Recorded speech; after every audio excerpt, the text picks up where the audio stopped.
As we come to the exciting conclusion of our 40 days of fasting and prayer for revival, I want to walk with you through an interesting 2-verse observation found in 1 Chronicles chapter 4, verses 9 and 10. 1 Chronicles chapter 4, verses 9 and 10. Open with your Bible and follow with me. 1 Chronicles 4, verses 9 and 10. Verse 9, and Jabez was more honorable than his brothers, and his mother called him his name Jabez, saying, because I bore him with sorrow. And Jabez called upon the God of Israel. This is later on in his life. Jabez called upon the God of Israel, saying, oh, that you would bless me indeed and enlarge my coast, and that your hand might be with me, and that you would keep me from evil, that it may not grieve me. And God granted him that which he had requested. Now, Jabez started out his life with a bad name, literally. The principle that we're referring to here is that name denotes character. Now, this comes from Adam, the original man, because Adam had the task of naming the animals, and he named them based on some characteristics. So, name denotes character. And Jabez grew up with a name that shamed him no matter what he did. So he would have a hard time achieving anything, including having friends and opportunities, because of what his name represented. But God always has the last word. Look at verse 9. Verse 9. Jabez was more honorable than his brothers, in spite of his name and what his name. Somehow, Jabez's character was very different from what his name said about him. And in the middle of all of this anxiety, opposition, and frustration, Jabez had a relationship with the Lord that God would later honor. Not only did Jabez know about God, he had confidence that God would hear his prayers and that God would answer them. And we can know this because Jabez had asked for the Lord to do things that would benefit others as well as himself, and he approached the Lord with boldness, not hesitating or doubting. The phrase, enlarge my coast, meant to enlarge his sphere of influence. That, in and of itself, was a huge request. Remember that his name meant that his mother had birthed him in sorrow. What was that sorrow? Was it childbirth? Was it her inability to care for him?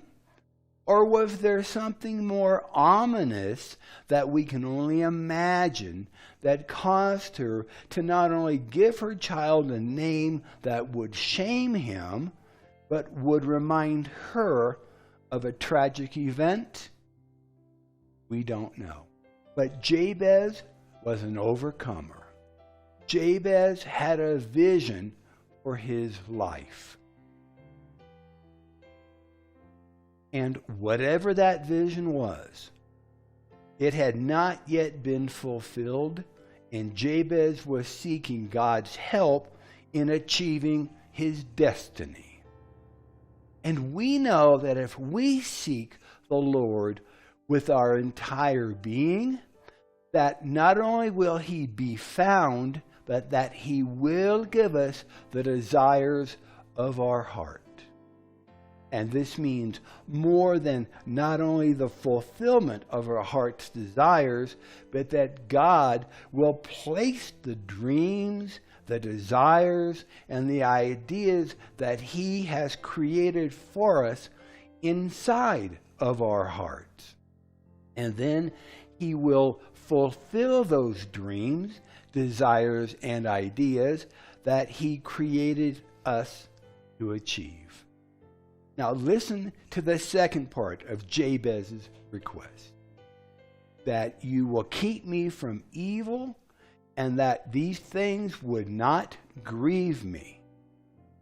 This request was that Jabez would have things, but that the things would not have him. Let me say that again. His request was that he would have things, but things would not have him. This included his heart, his time, his talents, and his treasuries. Jabez knew God, and God knew Jabez. Look at what others had said to the Lord. In 1 Chronicles 29, verses 11 through 12. 1 Chronicles chapter 29, verses 11 and 12. Thine, O Lord, is the greatness and the power and the glory and the victory and the majesty. For all that is in heaven and on the earth is thine. Thine is the kingdom, O Lord, and thou art exalted as head above all. Both riches and honor come of thee, and thou reignest over all. And in thine hand is power and might. And in thy hand it is to make great and to give strength to all. 1 Chronicles 29, 11 and 12. Proverbs chapter 10, verse 22. Proverbs 10, 22. The blessing of the Lord, it makes rich, and He adds no sorrow to it. The blessing of the Lord, it makes rich. He adds no sorrow. In 1 Kings chapter 3, we read 1 Kings chapter 3, verses 7 through 14. Solomon prayed to the Lord, and he said, I am but a little child. I know not how to go out or how to come in. And thy servant is in the midst of thy people, which thou hast chosen, a great people that cannot be numbered nor counted for multitude.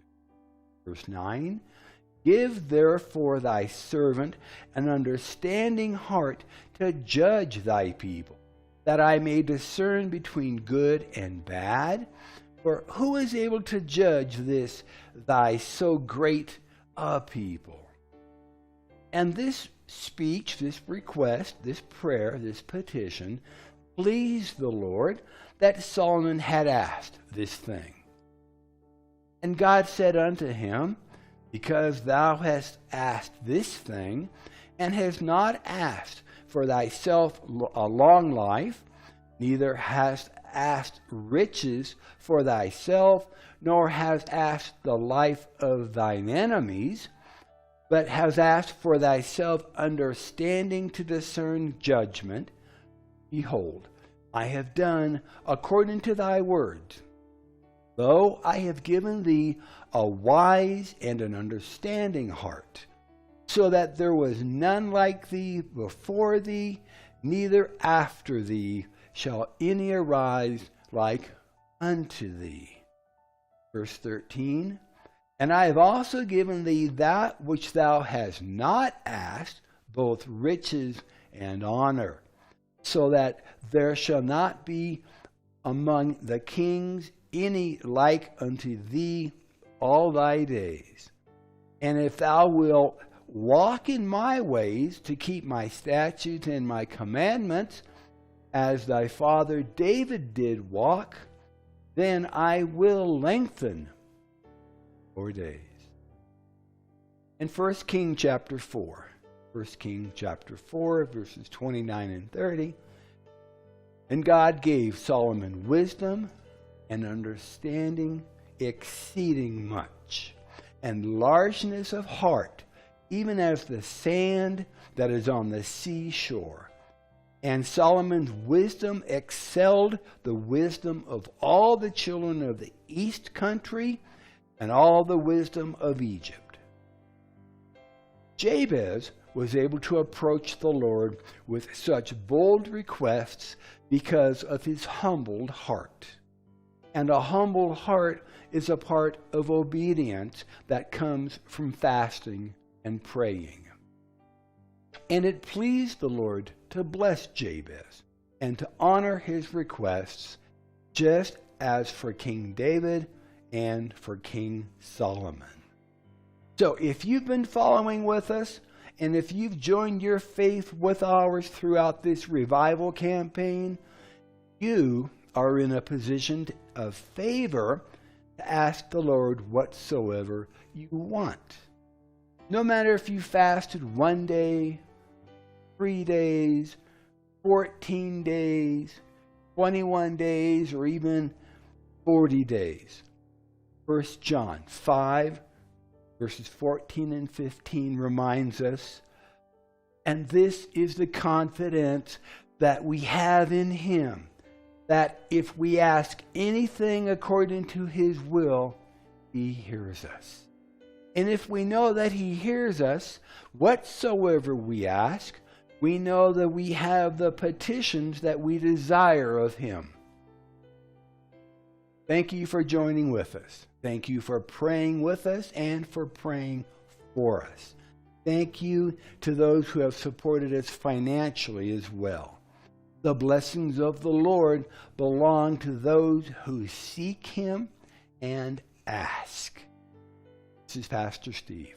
Our church is La Viña de Gracia in La Calera, Colombia, a little ways outside of the capital city of Bogotá. So until next time, may the Lord richly bless you, prosper you, and keep you safe as you follow hard after him. Be sure to send us your testimonies of what the Lord has done for you and those around you as we complete this 40-day time of fasting and praying and seeking the Lord in all things. And we'll see you next time. God bless.